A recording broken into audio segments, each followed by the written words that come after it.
Portmore keep winning. A pair number 9 stayed down the Clarendon teams on Monday, as well as Montego Bay find the Junglers difficult to handle. But we'll start with the defending champions. We'll go all the way at Draxall as Mount Pleasant keep the good times rolling. Yeah man, welcome people, welcome to Jamaica. This is going to be a big show today. Why this is rough? Because there's a double week. Some people call it triple. Because not only we have the review show for match week 5, we have to go roll straight into the preview show for match week 6, which is playing Wednesday and Thursday. But let's get straight to match week 5 first. As I said, we will start with Mount Pleasant, who are at home to Harbour View. And to people who are thinking it's going to be a tough, close game that will come out of this game between these two at Draxall. But be honest, it was basically a cakewalk for Mount Pleasant, a surprise cakewalk, especially when they had 7 players out for international duty. It's an impressive showing. Tapper team pull off Sunday gone. Don't get into how the game went exactly, right? The first look on the stats, obviously 2-0 for Mount Pleasant. But if you look on the total shots, people, 13 total shots Mount Pleasant pull off compared to 3 to Harbour View. 6 were on target compared to 1 by Harbour View. Man, it was a masterclass by the champions.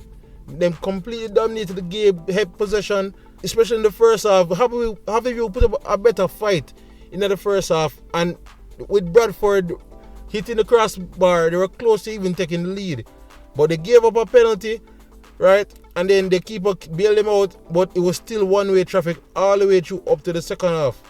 And of course, it's that man again, Kimone Bailey, with a good shot cutting in on him left foot for put them up 1-0 before a red card to Harbour View.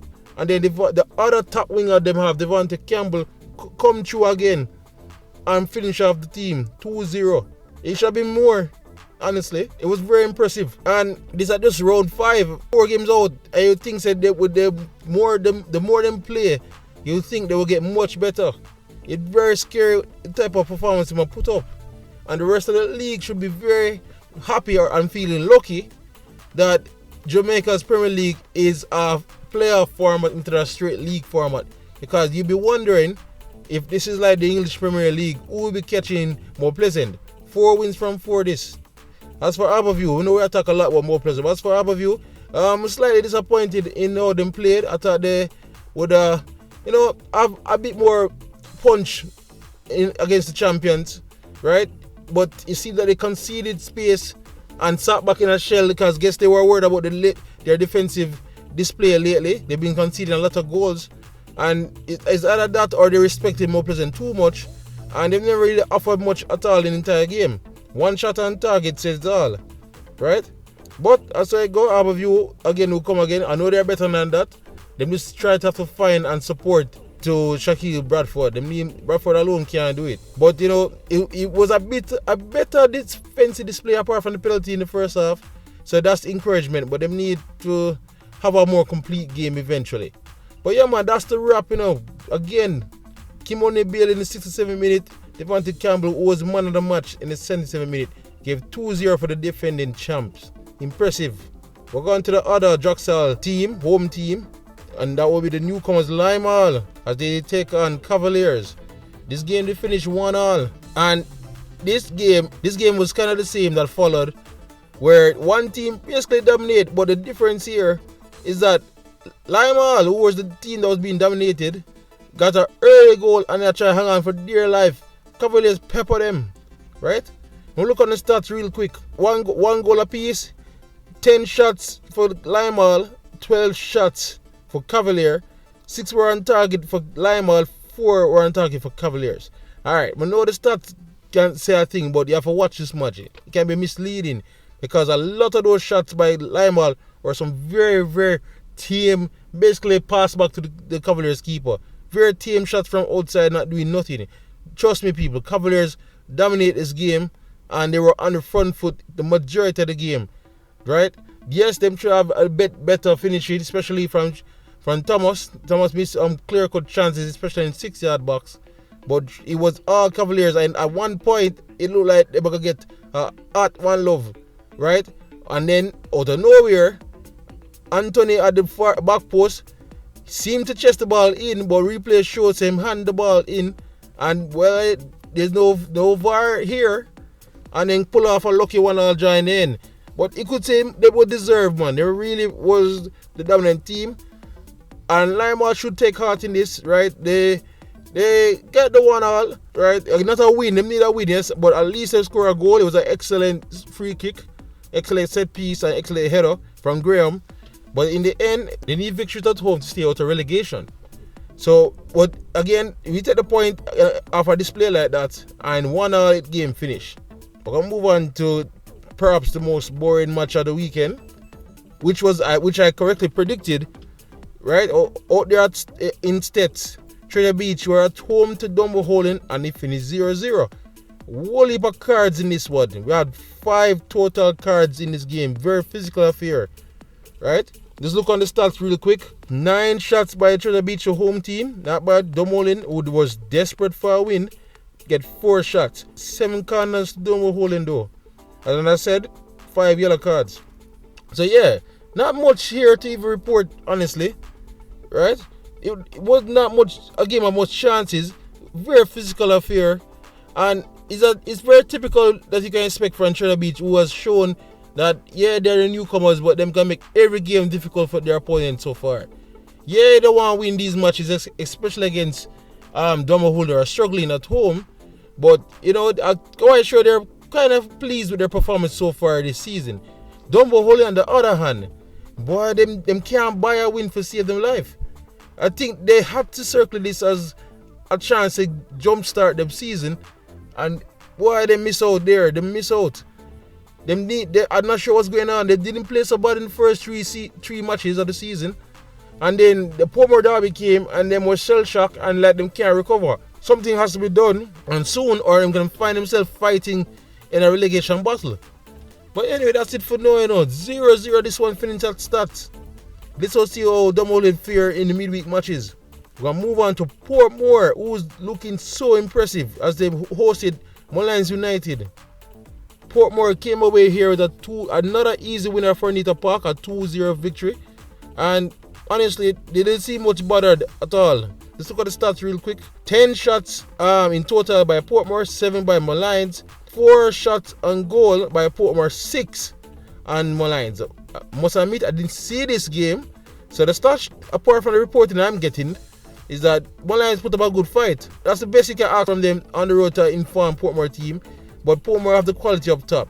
Walsh with another goal right before the first half, and then Howard in the second half finish off Mullines, Portmore just seemed to cruise through this game, just like they did in the Portmore derby last week. Portmore's running to form. Portmore look at them desperately stamping them class and saying they would be definitely a top 4 team this year. It's looking good for them. As for Mullines, as I said, they need a collective effort to really start off relegation. We're not sure how it's going to happen, and they're yet to win the season, and them just don't seem like them can buy a win anywhere. But based on these stats, it seems like they put up a decent fight, and that's the best you can ask of the players.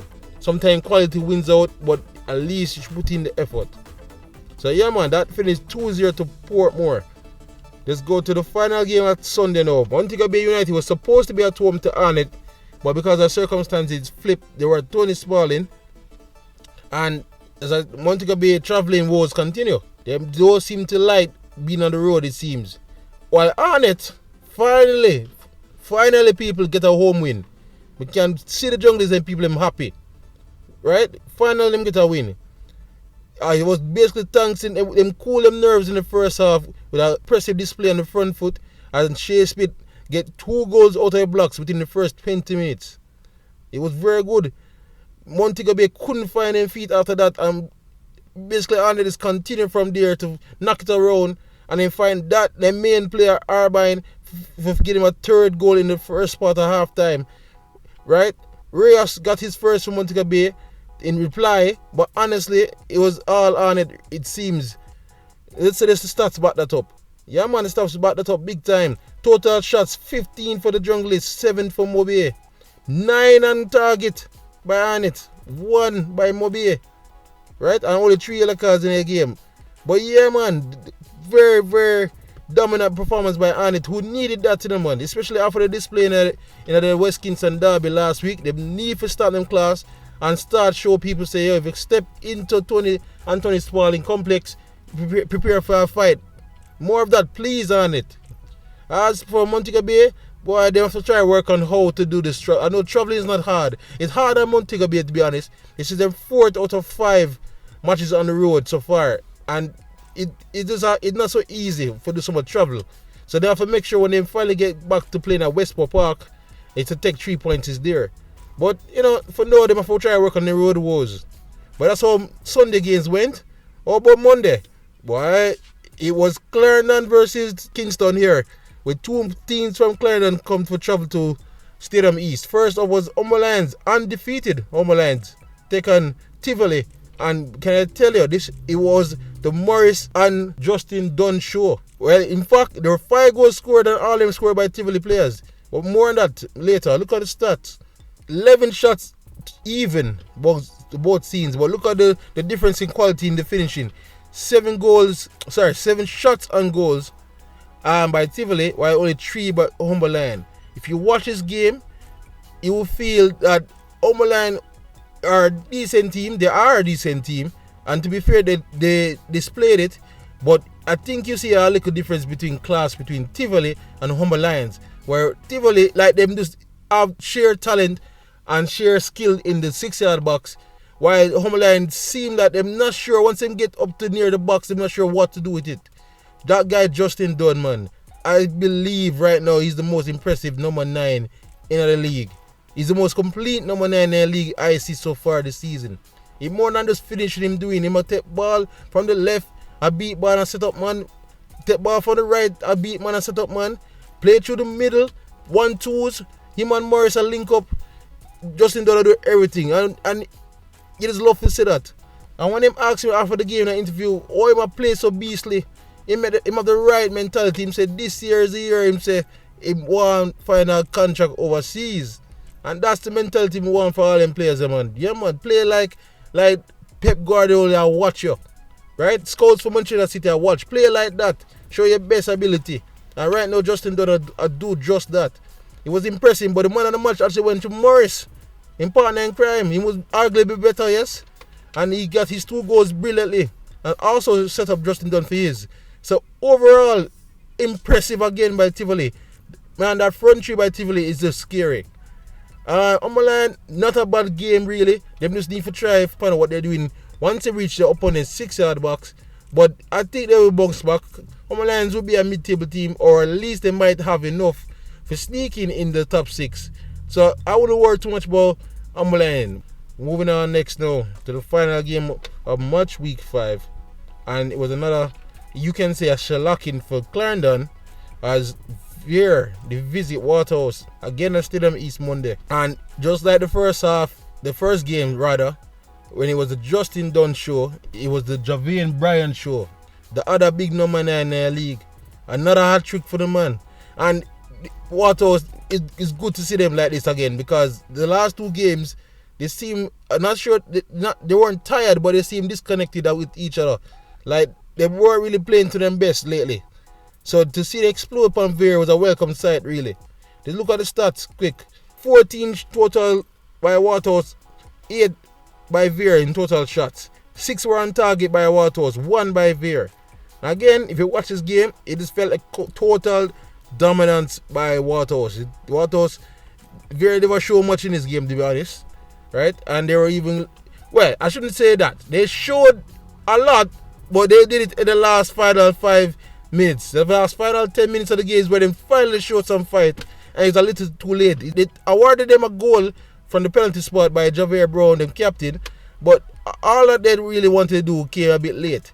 Entire first 80 minutes of the game, it was a Javier Bryan show and Waterhouse show. It was complete utter dominance, and it is more like Waterhouse playing like them usual selves. So Veer, again, normally they are much more better in the defensive third, but they can take the heart, say, while they will return to familiar settings at home, and just write this off and try again next time. While Waterhouse will hope to them more consistent with this kind of performance. Okay, again, I hope they're not trying to rely too much on Brian, because you know some strikers will have their lull moments, but right now I'm on hot form, so I guess they might try to keep it going. So yeah, man, that's it, guys. That's it for match week 5, right? More players are looking superb. Tivoli looking superb. Portmore hanging around, right? I don't even have time to go into the league table, because come Wednesday we have 2 more games. Match week 6 starts. Football come thick and fast, people. Yes, people, let's go straight into match week 6 preview. Match on Wednesday and Thursday. Right now it's conflicting between the league official website and the league official social media for when exactly these matches are being played, because I initially saw 2 matches on Wednesdays and the remaining on Thursday, but the website have matches on Wednesday and matches on Thursday. So let's just go into actual fixtures. Homeland will be at home to Montego United. Homeland, of course, losing that big 4-1, while Mobay also lost big. And again, Mobay don't travel